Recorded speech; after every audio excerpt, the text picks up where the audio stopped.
For a lot of people outside of Edmonton, they may not know what's going on, what's happening in the city. So you can come here and find a lot about what's going on in the city. So if you click on the far right side, it'll bring up a full screen version of the map. And what we've done is we've created little districts and areas of the city. So as a new investor, you want to know what's happening in the city, what's going on with the city, and figuring out, is that a good place to be investing, or is that somewhere where maybe I should be proceeding with caution? So if you click on the specific area of the map highlighted in this portion, it gives you a couple things. So the first, we have a video here. This is linked to our YouTube page. And this is from a presentation that James gave about Mill Woods, which is this general area here highlighted in the space. What it also provides is a quick description of the community, typical pricing types, rental profiles, properties, common investment opportunities, and the key drivers of the specifics in that area. So if you click on any part of the city, whether it is industrial zone or whether it is a community, it'll give you just a quick rundown of what's happening. A couple other key features of the map, and we'll discuss this a little bit further, but one of the key things that people have been looking, the key drivers of Edmonton, is our infrastructure projects. So Edmonton has an approved and funded LRT line, or light rail transit. And so if you click on the map, this will give you an area of the station. So if we look at the ones that are green, these are stations that are currently constructed and in operation. So this is the existing lines. Anything with the yellow hammer is ones that are currently under construction. The ones with purple, these are approved, funded, and waiting to be constructed.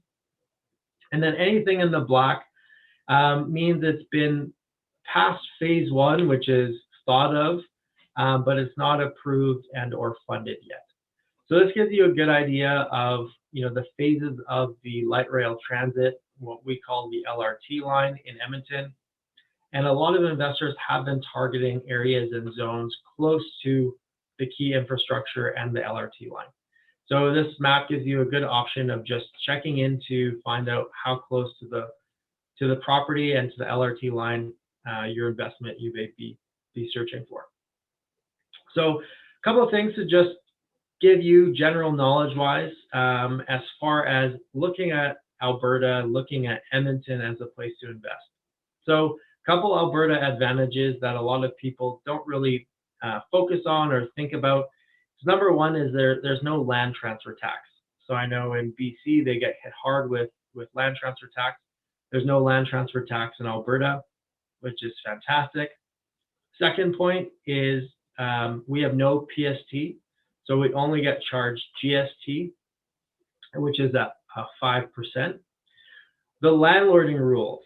So a lot of people, I know the struggles in BC and Ontario with rental rate caps and a bunch of things that really hinder and put the power into the tenant. Alberta doesn't really have that. We're still the Wild West when it comes to landlord and tenant laws. So some of those things are non-payment of rent. Typically, you can give a 14-day eviction notice. Getting tenants out of a specific property, typically you can get most tenants out within 90 days. There's no cap on rental rate increases. So if the Edmonton rental rate market skyrockets, anytime between a lease, you can double, triple, whatever amount you want to increase that rent, you can do that. A lot of people have used the way of increasing the rent to force out tenants if they don't want to renew a lease. And then some of the structures between fixed term and month to month, there's a bunch of advantages when it comes to looking at Alberta and having that investment property located here. All right, so let's transition into Edmonton generally. So Daniel definitely touched on a couple of the factors that people look at when they want to talk about investing in Edmonton. So number one is Edmonton being the capital of Alberta. As he mentioned, people think that we're a very oil and gas heavy focused city, which is, it's not incorrect, but it's definitely not fully formed and focused on just the oil and gas sector. So when we take a look at Edmonton, we have a couple things that we can point out and we can look at when we're talking about Edmonton. So if we scroll into the map, number one is the Alberta Legislature. So obviously we're the capital of Alberta. Things like Alberta Health Services, anything that has to do with things that are government funded are located in Edmonton. So it gives us a large government population, market similar to Ottawa, market similar to other capitals across Canada.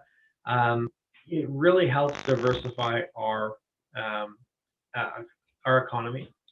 Next is the University of Alberta. So the University of Alberta is the third largest university in all of Canada. When you take a look at the map here, this section of land is all of the university. So it's massive. It's like its own little district of Edmonton. So there's tens and tens of thousands of students and staff that come to this specific area. And this general area gives a lot of opportunity for professionals, young professionals, and students. So really, really good areas to be investing in. A couple other key drivers and things that we're going to be looking at is, if anyone is a hockey fan, if you can see behind me, I have a little bit of some Oiler swag in the back, but tons of infrastructure projects have been happening in the downtown core. So Daryl Cates, our local billionaire who owns Rexall pharmacies, he threatened to take the Oilers away if the city and taxpayers didn't help out with building a downtown arena. And so, people didn't want to lose hockey, and they ended up caving, and they paved their way for about a $2 billion infrastructure project in the downtown core. So most people refer to this as what we call the ICE district. So we have Rogers Place here. We have the JW Marriott Hotel, and then we have a high-rise, and we have a couple more high-rises planned to be in this downtown core. That has paved the way for a lot of people to be sourcing some investments in not only the downtown area, but some of the neighboring communities in and around the downtown core. One of the big geographical things that a lot of people don't realize is we have a river valley system that's running through our downtown core. That separates part of the south and the north of the city. And so a lot of the areas around the river valley are already completed and developed. And so when the city expands and builds, there's only a couple directions in which it can go. West is already done, can't go south. So now our only options are going north